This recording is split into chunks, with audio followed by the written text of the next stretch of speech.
Nous vous informons que ce programme est déconseillé aux moins de 10 ans. Une serveuse épouse un millionnaire pour son argent. Elle se retrouvait avec un homme qui disposait de millions de dollars. Elle était impatiente de tout dépenser. Mais tout cet argent ne suffit pas à assouvir sa soif de danger.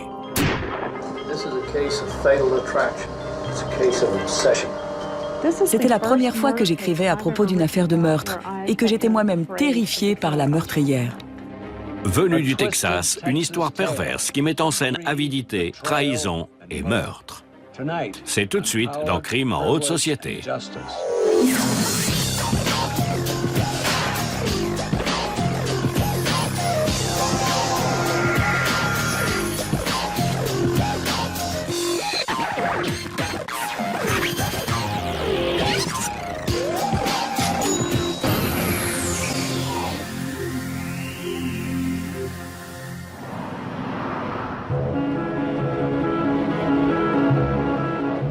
Steve Beard est l'incarnation du rêve américain. Suite à la vente d'une chaîne de télévision pour plusieurs millions de dollars, il investit dans un centre commercial et se fait construire un domaine dans un des quartiers les plus huppés d'Austin. Le millionnaire de 75 ans à la retraite mène la grande vie en compagnie de sa jeune épouse et de leur fille adorée. Mais une nuit d'octobre 1999, Steve Beard se réveille en sang et souffrant atrocement. À 3h13 du matin, il appelle la police.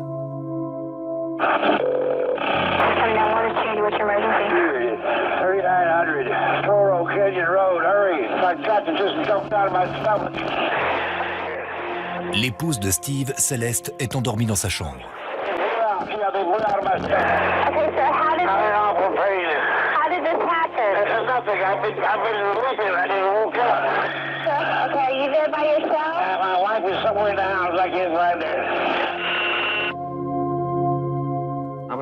J'étais le premier policier sur les lieux. À mon arrivée, j'ai frappé à la porte principale sans obtenir de réponse. J'ai fait le tour jusqu'à une petite terrasse où il y avait une porte vitrée et j'ai vu de la lumière à l'intérieur. Je n'ai rien entendu du tout. Je me souviens seulement des gyrophares à l'extérieur. Je n'avais aucune idée de ce qui se passait. À travers la porte vitrée, je pouvais apercevoir Steven Beard allongé dans son lit. Il avait l'air grièvement blessé. J'ai brisé la vitre à l'aide de ma matraque. Lorsqu'on est entré dans la chambre de mon père, il y avait déjà des gens qui s'occupaient de lui. L'épouse de Beard, Céleste, est dans l'entrée. Ses pleurs retentissent dans toute la maison. Céleste criait « Faites qu'il ne meure pas !» Mais qu'est-ce qui s'est passé? Faites qu'il ne meure pas. Steve est transporté à bord d'un hélicoptère jusqu'à l'hôpital le plus proche. Il est dans un état critique. Après quelques minutes dans la chambre, un collègue et moi-même avons découvert une cartouche de fusil. C'est à ce moment-là que tout a basculé. J'ai décrété que la maison était une scène de crime. Un des policiers m'a demandé si mon père était suicidaire. J'ai dit non, pourquoi? On lui a tiré dessus et on m'a répondu oui, mais ne dites rien à votre mère. Tandis que la police tente de trouver l'auteur du crime, la famille de Steven Beard se précipite à l'hôpital. Une chose est sûre, l'histoire de Beard, qui a fait fortune en partant de rien, n'aura pas la fin heureuse qu'il désirait. Steve Beard vient au monde dans une famille pauvre à Dallas. Ambitieux depuis le plus jeune âge, il rêve de devenir médecin. Puis la Seconde Guerre mondiale éclate et Steve s'engage dans la marine. À son retour, il est engagé dans un grand magasin. C'est là qu'il rencontre Elise Adams. Steve ne gagne pas beaucoup d'argent, mais il est amoureux. En 1951, il épouse Elise. De cette union naissent 3 enfants. Ma mère était auprès de mon père quand il travaillait pour un maigre salaire de 15 $ par semaine. Elle a traversé les années de vache maigre à ses côtés quand il devait trimer pour joindre les deux bouts. Steve et sa famille déménagent à Austin où il déniche un poste dans la publicité. Il commence modestement, mais grâce à son intelligence et son travail acharné, il grimpe rapidement les échelons. En 1978, il accède à un poste de cadre supérieur. Mais Steve a d'autres ambitions. Il devient cofondateur de la première chaîne de télévision indépendante d'Austin. Steve était un véritable bourreau de travail. Quand il travaillait au développement de la chaîne, il avait toujours son emploi à Fort Worth, chez Blair Advertising. Il a fait ça pendant des années. Il était très exigeant. La chaîne KBVO remporte un énorme succès et Steve devient un magnat des médias locaux. Mais en 1993, il est frappé par une tragédie. Après 42 ans de mariage, sa femme Elise meurt d'un cancer.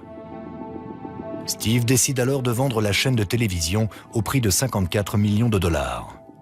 Il est désormais très riche et célibataire. On est parti en voyage en Europe. Certaines femmes célibataires étaient comme des vautours tournant autour d'une carcasse dans le désert. Lui, il voulait juste qu'on le laisse tranquille. Steve passe de plus en plus de temps au country club d'Austin. C'est là qu'il remarque une serveuse âgée de 32 ans, Céleste Martinez. Il a dit qu'il avait engagé une femme de ménage. C'était Céleste. Peu de temps après, il s'est fait accompagner au Super Bowl par sa femme de ménage. Je me suis dit, oula, elle ne fait plus seulement le ménage. Il y avait cette femme séduisante d'une trentaine d'années qui lui tournait autour. Il habitait seul dans une immense maison, il était à la retraite et s'ennuyait. Et là, il avait trouvé une belle jeune femme pour l'accompagner dans ses voyages et apprécier la cuisine gastronomique et les bons vins. Alors pourquoi pas? Mais la nouvelle compagne de Steve traîne un lourd passé. Elle a divorcé 3 fois et a consommé de la drogue dans le passé. Déménageant de ville en ville, Céleste a laissé ses jumelles en foyer d'accueil à maintes reprises. Mais à présent, elle cherche à s'établir avec un homme. Un homme riche. Mon père était inflexible. Il n'en faisait toujours qu'à sa tête. Il avait toujours été un meneur. J'aurais pu me jeter en bas d'une tour avec une banderole disant « Ne fais pas ça, ça n'aurait absolument rien changé ». Le 18 février 1995, Steve Beard épouse Céleste Martinez. Elle a 32 ans, il en a 70. Selon les conditions du contrat de mariage, Steve remet à Céleste un montant de 500 000 $. Elle recevra 500 000 $ supplémentaires après 3 ans de mariage. Céleste se met immédiatement à dépenser sans compter, dilapidant son demi-million de dollars en 6 mois.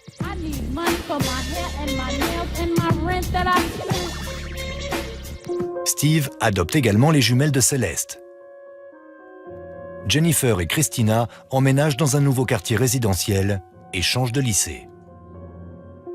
Elles s'achètent de nouveaux vêtements et se font de nouveaux amis. C'est la première fois qu'elles habitent avec leur mère dans un environnement stable. Quand on était plus jeunes, Christina et moi, on vivait le plus souvent en foyer d'accueil. Je remercie le ciel de m'avoir fait connaître Steve. Je le considérais comme mon deuxième père.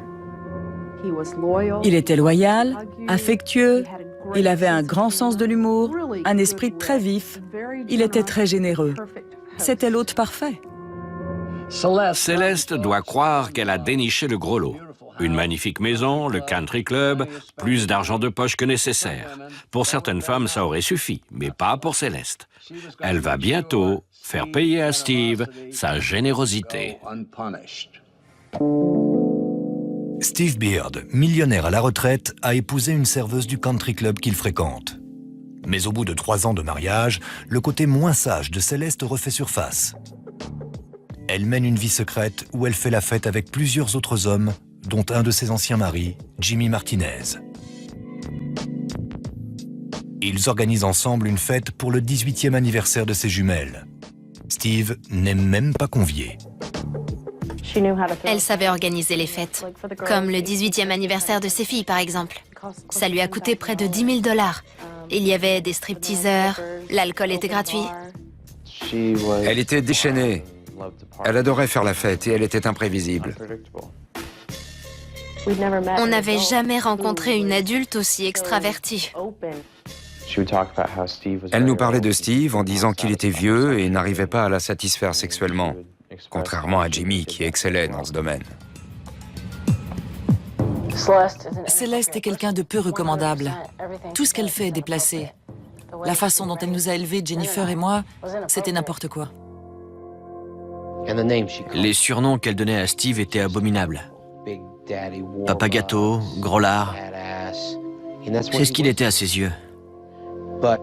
Mais il l'aimait tellement qu'il endurait toutes ses méchancetés. Bientôt, Céleste se met à ajouter un puissant alcool de grain dans les cocktails de Steve. Elle ajoute aussi des somnifères dans sa nourriture pour pouvoir aller faire la fête le soir venu. C'était pénible de voir ce que lui faisait subir Céleste. Je regrette de ne pas être intervenue plus tôt. Enfin, lorsque Steve apprend que Céleste a dépensé plus de 300 000 $ en divertissement et en achats divers, il la met à la porte et menace de divorcer. Il lui avait déjà donné tout ce qu'il avait promis. Alors elle n'obtiendrait rien en cas de divorce. Il vendrait les maisons et elle obtiendrait la moitié. Mais ce qu'elle voulait, ce n'était pas être millionnaire, c'était être multimillionnaire. Céleste voit sa fortune sur le point de partir en fumée. Elle refuse de rester les bras croisés. Usant de tout son charme, elle écrit une lettre à Steve. Lorsque tu m'as appelé ce matin pour demander le divorce, ça m'a pris complètement au dépourvu. J'apprécie tout ce que tu as fait pour nous. Je t'aime de tout mon cœur. La lettre n'a pas l'effet escompté. Tandis que Steve entame la procédure de divorce, Céleste réagit plus violemment. Elle menace de se suicider, portant une arme à sa tempe devant sa fille Christina. Mais l'arme n'est pas chargée. Mince, j'ai des ennuis. Si c'est comme ça, je vais me taillader les poignets. Non, je vais me tirer une balle dans la tête. Ah zut, je ne sais pas charger une arme. C'était de la comédie, mais Steve a marché. Les gens de la génération de Steve tentent d'éviter le divorce autant que possible. Ils considèrent le mariage comme étant sacré. Je crois que ça a joué dans sa décision. Au début du printemps de 1999, Steve fait interner Céleste dans un hôpital psychiatrique.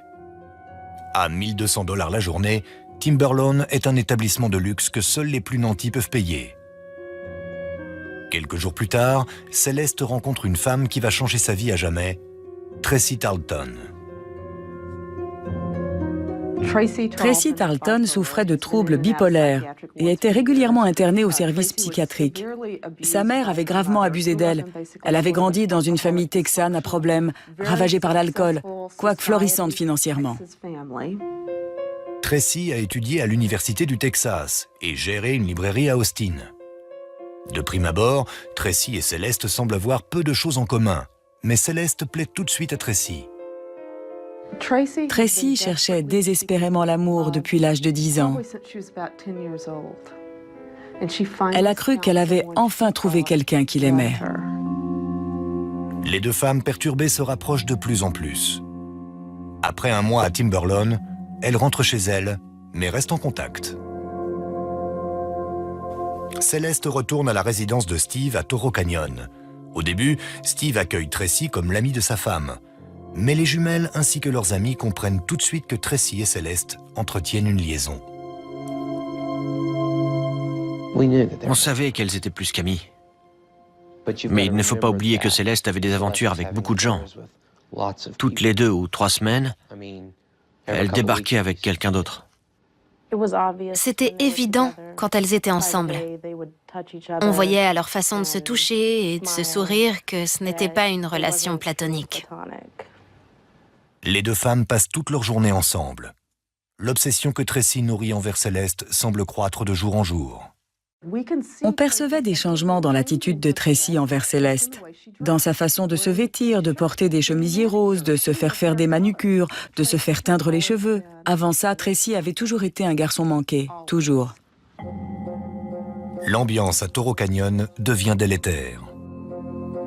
Afin de renforcer le lien qui l'unit à Tracy, Céleste lui confie que Steve la maltraite.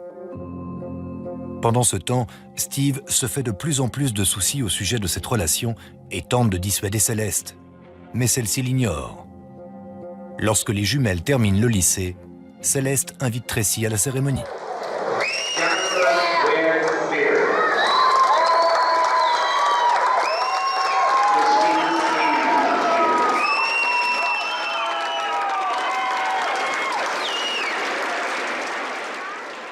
Plus tard dans la soirée, une fête est organisée chez Jimmy Martinez à cette occasion.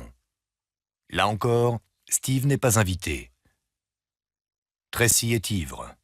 Jimmy et Céleste la renvoient chez elle lorsqu'elle prend trop de liberté avec Céleste. La relation entre Céleste, Tracy et Steve est vouée à la catastrophe. Il semble que toutes les parties concernées soient dans le déni. Ce n'est qu'une question de temps. 5 semaines plus tard, la catastrophe a lieu. Dans l'espoir de séparer les deux femmes, Steve décide d'emmener Céleste en vacances en Europe. Ce jour-là, Céleste, Christina et Steve font leur bagage à la maison. Jennifer est sortie avec des amis.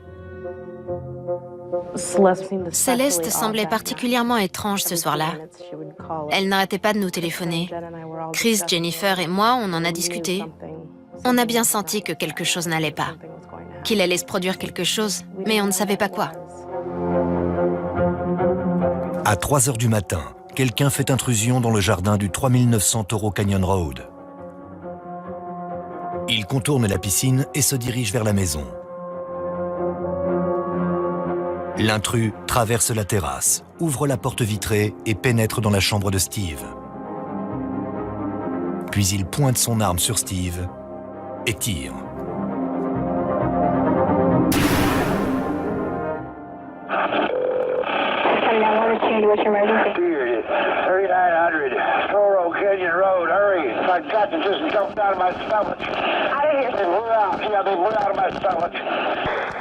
Steve Beard est emmené d'urgence à l'hôpital.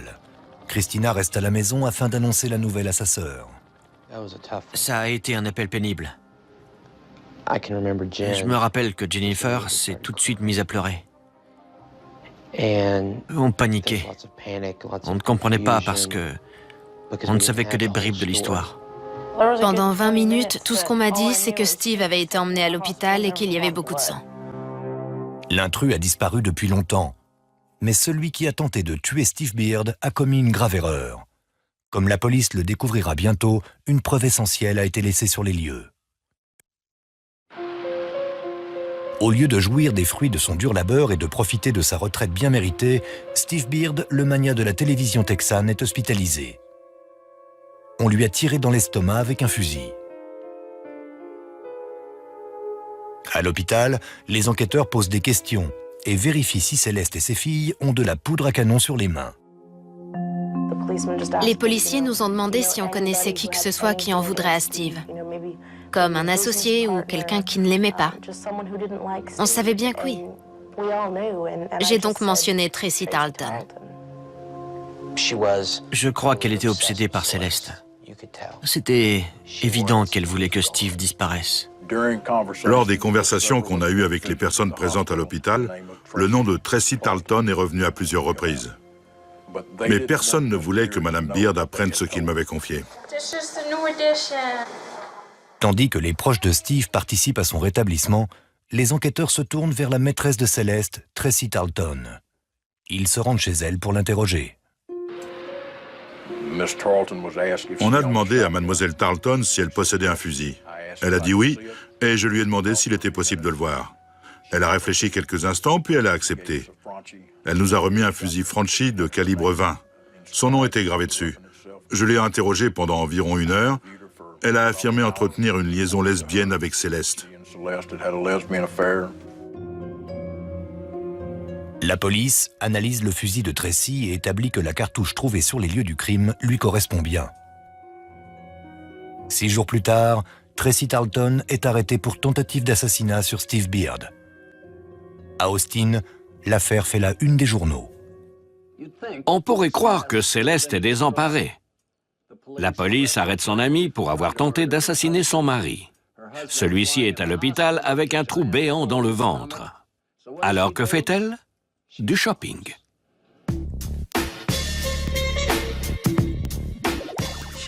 Elle est allée s'acheter un bijou d'une valeur de 80 000 $. Elle vérifiait son compte bancaire pour voir si son versement mensuel de 10 000 $ avait été effectué. Si c'était le cas, elle allait tout droit au casino de Lake Charles, en Louisiane. Malgré tout, Steve affirme toujours aimer sa femme. Il modifie son testament afin de lui léguer une part d'héritage encore plus importante. Mais ce sera son dernier cadeau à Céleste. 4 mois de rétablissement, l'état de santé de Steve Beard s'aggrave brutalement. Le 22 janvier 2000, il meurt d'une infection pulmonaire.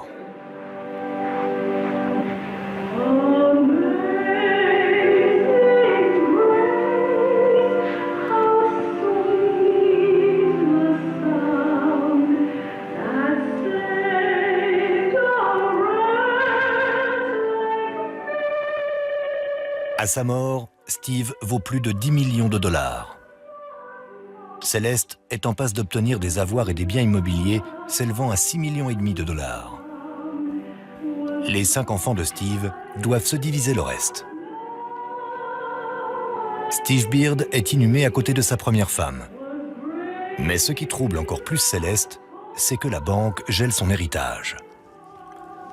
Après la mort de Steve, elle s'est retrouvée à court d'argent, parce que la banque a refusé de lui donner assez.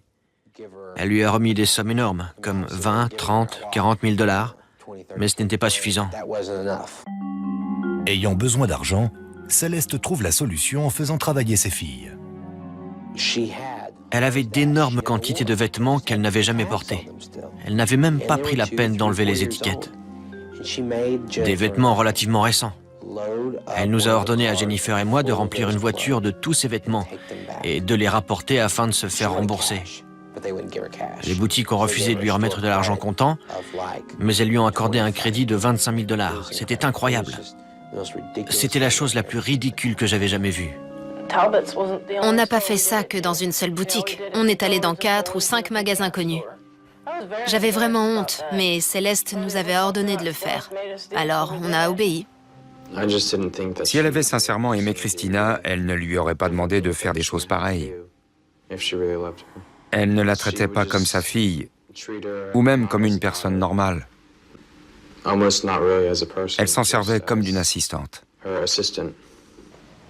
On l'appelait maman très chère. Mais elle ne le savait pas. Pour Céleste, l'argent et la chance se font de plus en plus rares. Elle a manipulé ses filles et feu son mari. Mais on va bientôt lui rendre la monnaie de sa pièce. Steve Beard est mort et Tracy Tarleton, accusée de tentative de meurtre, est libérée sous caution. Mais la police n'est toujours pas satisfaite. Céleste est soupçonnée d'être impliquée dans le meurtre de son époux. La police sur le dos et à court d'argent, Céleste s'angoisse. Lorsqu'elle entend aux informations qu'elle est impliquée dans le meurtre, elle craque. On a entendu aux informations qu'on soupçonnait son implication dans le meurtre de Steve. Elle a complètement perdu la tête. Elle nous a demandé si on était prêt à commettre un suicide collectif. C'est là que je me suis dit que cette femme était complètement cinglée. Céleste retourne de son propre chef dans un établissement psychiatrique. A-t-elle compris qu'elle ne se maîtrise plus? Apparemment pas. On ne savait jamais à quoi s'attendre avec elle. Elle aurait aussi bien pu plonger un sèche-cheveux dans son bain, tenter de s'ouvrir les veines, ou même sauter hors d'une voiture en marche. C'était vraiment terrifiant. Au bout de quelques semaines à Timberlawn, Céleste appelle Christina et lui demande de venir la chercher. Mais Christina a peur et refuse d'y aller. Elle est devenue très méchante. Elle m'a prévenu que si je n'allais pas la chercher, je le regretterais. Mais Jennifer, la sœur de Christina, accepte d'aller chercher Céleste. Elle s'y rend en compagnie de son petit ami de l'époque, Chris Dawes. Ce soir-là, les jumelles vont voir le côté obscur de leur mère et leur vie va être changée à jamais. Elle est entrée dans l'ascenseur en nous pressant de partir. On avait ses valises et on a couru jusqu'à la voiture. Céleste téléphone ensuite à Christina qui est toujours à la maison. Christina enregistre la conversation à son insu en utilisant le répondeur. Christina, what are you saying by deliberately disobeying me? Huh? What don't you know? Because I'm a work person and my father, he molested me. Is that what you don't know? Huh? Because I've been that cruel to you? No. Then why don't you say that I hurt you worse than my dad hurt me? Because you did. You always said my dad.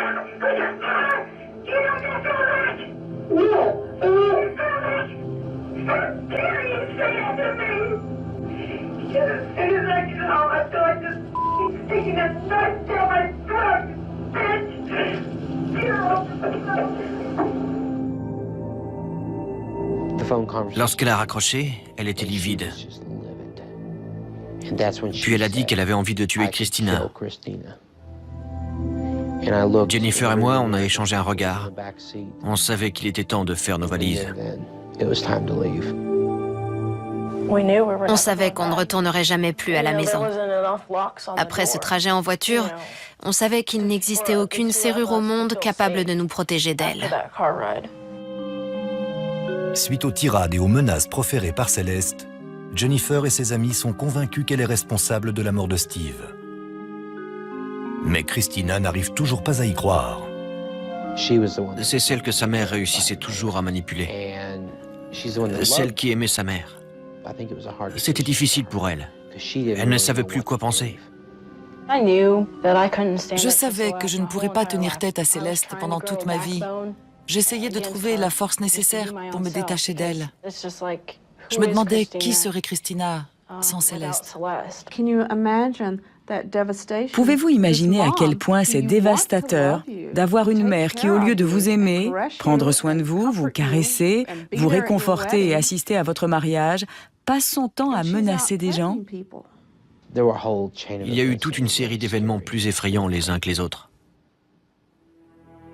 Le lendemain, Christina reçoit un autre appel de sa mère qu'elle enregistre également. What are you so frightened of?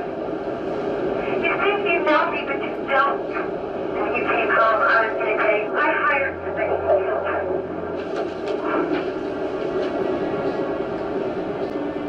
C'est ce deuxième appel qui a été le point décisif. On était morts de peur. On croyait qu'elle allait tuer ses filles. Ou même nous quatre, on ne savait plus quoi penser. La menace était réelle. C'est la première fois que j'écrivais à propos d'une affaire de meurtre et que j'étais moi-même terrifiée par la meurtrière. Elle était vindicative. Elle avait ordonné le meurtre de son mari, puis elle avait voulu engager quelqu'un pour assassiner Tracy. Ses filles étaient terrorisées. D'ailleurs, elle leur avait interdit de donner leur numéro de téléphone ou leur adresse à quiconque. Il y avait beaucoup de gens qui craignaient Céleste Beard et ce qu'elle ferait. Maintenant que Christina est convaincue de la culpabilité de sa mère, les filles et leurs amis vont voir le procureur et lui font part des enregistrements, des lettres et de leurs soupçons. Je crois qu'elle ne s'attendait pas à ce qu'on se retourne contre elle. C'est un énorme risque qu'elle a pris. Céleste a manipulé les gens de son entourage pendant très longtemps. Mais désormais, ses filles et l'État du Texas sont à ses trousses. Ses jours de liberté sont comptés. Les procureurs font monter la pression. Et 2 jours avant le début de son procès, Tracy Tarleton conclut un marché. Elle accepte de témoigner contre son ancienne maîtresse. J'ai demandé à quelqu'un pourquoi Tracy s'était retournée contre Céleste. Je croyais que c'était parce qu'elle allait être emprisonnée à vie, ou peut-être même être condamnée à mort. Mais on m'a dit que c'est parce qu'elle s'était enfin rendue compte que Céleste ne l'aimait pas. Le 28 mars 2002, Céleste Beard est arrêtée et accusée de meurtre. Toutes les preuves sont contre elle. Mais elle jouit de 2 atouts. Son habileté à manipuler ses proches et l'argent que lui a légué son défunt mari. Au début de l'année 2003, les yeux de tous les habitants d'Austin au Texas se tournent vers un seul endroit, le tribunal, où le procès de Céleste Beard, accusée d'avoir assassiné son mari Steve, est sur le point de commencer. Celeste told people that she couldn't wait for him to die, and the evidence will show that she did not wait. L'avocat de Céleste, Dick DeGuerin, est célèbre pour avoir représenté des clients tels que Robert Durst et la secte des Davidiens. Dick DeGuerin est originaire du Texas. Ses états de service sont impressionnants, tout comme ses honoraires. Mais Céleste peut se le permettre. Elle a accès à la fortune de Steve Beard.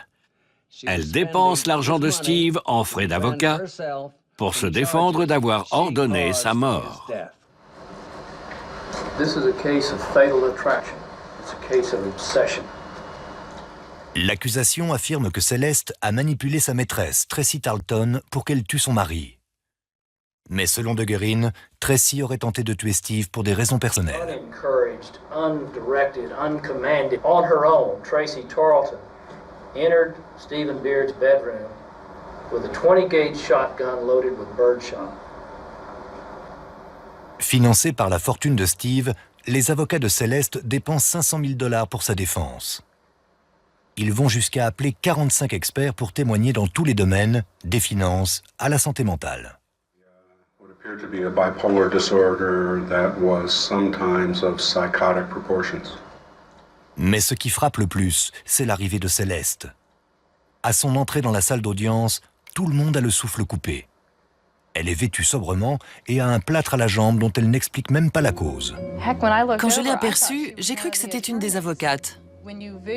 Lorsqu'on s'imagine quelqu'un qui a commis ce type de crime, on ne s'attend vraiment pas à voir une femme à l'apparence un peu guindée. Ça ne concordait pas du tout.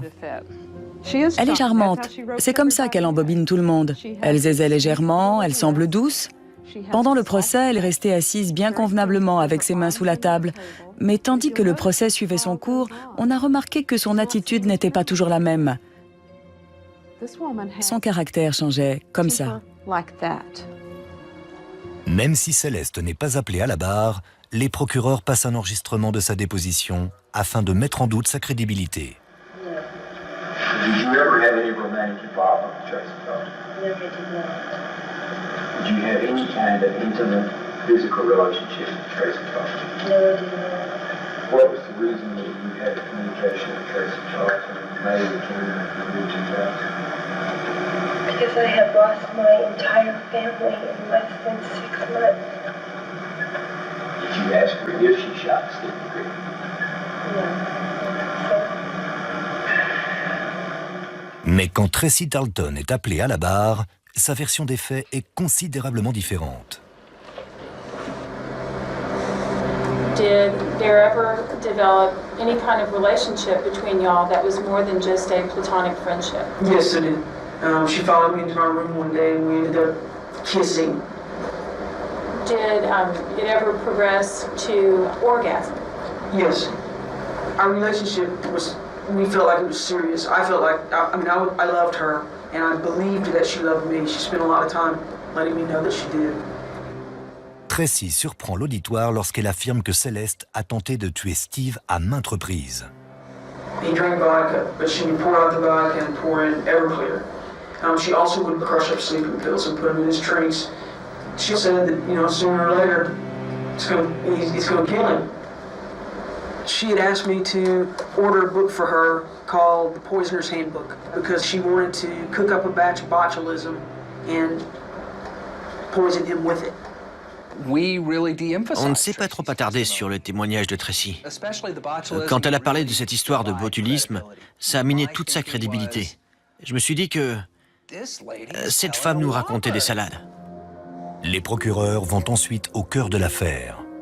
Ils montrent comment Céleste a manipulé Tracy pour qu'elle tue Steve.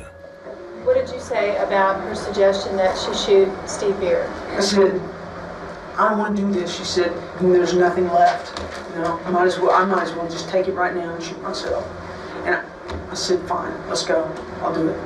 I thought about her and all of the torment and terror that I thought she'd been experiencing all these months. And so by the time I got to the bedroom, I couldn't stop and I couldn't look and I couldn't do anything but pull the trigger and... Show us how you shot him. I walked down to the end of the bed and I saw him and I pulled up and I shot him. Tracy souffrait de maladie mentale. Elle avait des problèmes de drogue et d'alcool. Vu sa vie et la façon dont elle avait été maltraitée, ça en faisait la parfaite victime à piéger. I started feeling a kindredness with Steve Beard. We had both been used by the same woman to get his money. The real reason you're testifying is because you got a sweetheart deal, 20 years, of which you'll probably only have to serve 10. Isn't that right? That's not the primary reason I'm testifying. Malgré la gravité des accusations, les audiences ressemblent à une foire. Avec près de 500 pièces à conviction, des centaines d'objections et plus de 100 témoins, le procès est loin de représenter le côté majestueux de la loi. Je ne m'attendais pas à voir du silence et des ombres, 12 hommes en colère, ni même Chicago. Je dois donc avouer que j'ai été surpris que tout ça tourne au spectacle. Les avocats de Céleste tentent de la défendre en accusant ses filles d'avoir cherché à s'enrichir. And you didn't like Steve, did you? That's not true. Steve didn't like you either, did he? He did too like me. Didn't you contact a lawyer about becoming your mom's guardian, taking over completely? That's correct. You're planning, if your mom gets convicted, to file another lawsuit so you can get your share of Steve's estate. No. You bought a Jeep. Correct. You had a Cadillac and your sister had a Cadillac, but you bought a Jeep too. Correct. Franchement, j'ai du mal à imaginer qu'on puisse croire que des gamines de 19 ans, parce qu'on était encore des gamines, soient capables de mettre sur pied la combine qu'ils croyaient qu'on avait élaborée. Des guérines semblaient inventer toutes sortes de preuves bidons. Je savais qu'ils allaient faire ça, mais ça m'a tout de même mise en colère. C'était faux et injuste. Et franchement, si c'était les jumelles qui avaient payé Dick de Guérin 500 000 $ pour les représenter, c'est Céleste Beard qui l'aurait accusé d'être le diable, pas ses filles. L'accusation passe ensuite la conversation enregistrée par Christina et démontrant la rage meurtrière de sa mère.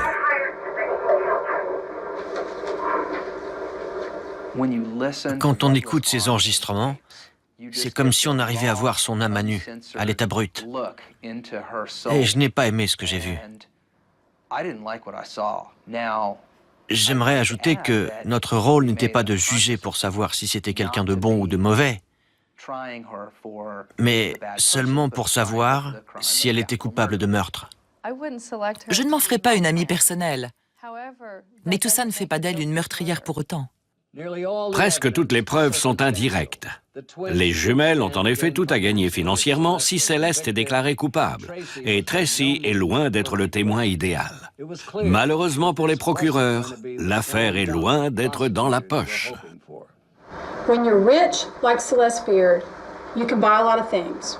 You can buy a lot of friends, you can buy a lot of lawyers, and you can buy a lot of witnesses. Folks, if you say that Celeste Beard is not guilty, with all of this evidence, then you're going to tell her that her money can't buy anything. This soap opera that we went through for 4 weeks does not prove Celeste is a killer or wanted her husband dead or did anything to do it. The only evidence they have is Tracy Tarleton, and Tracy Tarleton can't be believed. She can't be believed because she has such a stake in it, but not only because of that, but because she's a crazy woman. Celeste is not guilty. All rise, please. Après 4 semaines d'audience et 23 heures de délibération, le jury va prononcer son verdict dans le procès de Céleste Beard pour meurtre. Before we bring the jury out, if there is anyone in the courtroom who feels that they may have an emotional outburst, I would ask that you please leave the courtroom at this time. Ms. Johnson, would you please stand? Sincèrement, ça faisait 3 ans qu'on attendait ce moment. Je me sentais fragile nerveusement. C'était impossible de savoir ce que 12 inconnus allaient décider. Madam Foreperson, please read the entire form. The State versus Celeste Beard Johnson. Verdict of the jury. Verdict Form 1, capital murder. We, the jury, find the defendant, Celeste Beard Johnson, guilty of the offense of capital murder. Thank you, Madam Foreperson. J'ai été submergée par une vague d'émotions. Je ne m'attendais pas à ce que ça m'affecte à ce point. Mais quoi qu'il arrive, on était perdantes. C'est notre mère et elle allait passer le reste de sa vie en prison. Personnellement, j'ai été soulagée de voir que les 12 jurés aient cru en notre version des faits. Mais j'ai aussi éprouvé de la tristesse. Parce qu'en dépit de tout, il y a des moments où j'ai pitié pour elle. J'ai l'impression d'avoir failli à mon devoir. Céleste Beard est condamnée à 2 peines de 40 ans de prison consécutives et à une amende de $10 000. We believe sincerely in Celeste's innocence. Mr. Beard, how do you feel? It's sad to have to say it, but I have to thank Tracy Tarleton, too.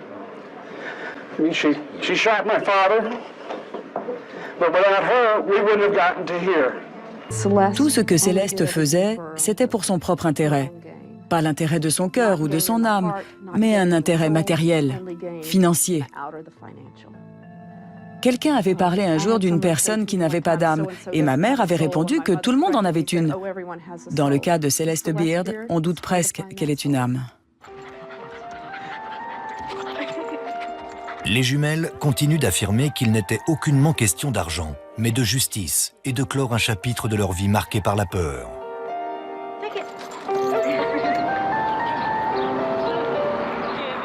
Au Texas, après le verdict, les proches de la victime ont la permission de s'adresser au coupable.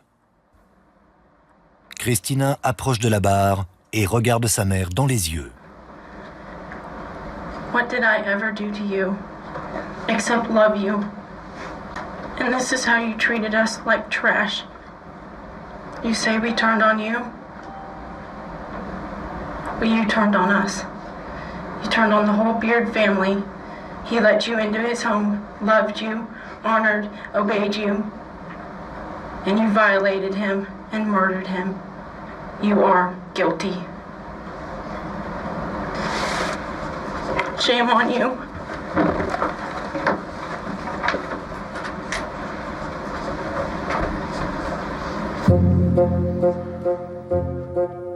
Céleste aura 80 ans avant de pouvoir aspirer à la libération conditionnelle. Elle continue de nier toute implication dans la mort de Steve et elle n'a pas pardonné à ses filles.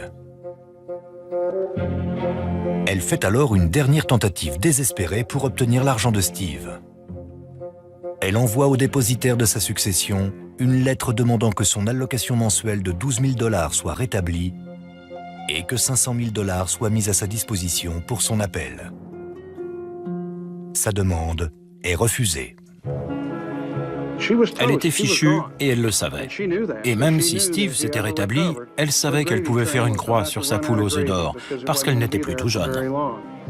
Le plus terrible, c'est que si j'avais lu dans son jeu et que j'avais eu la force d'en parler à Steve, il serait peut-être encore parmi nous aujourd'hui. C'est difficile à accepter.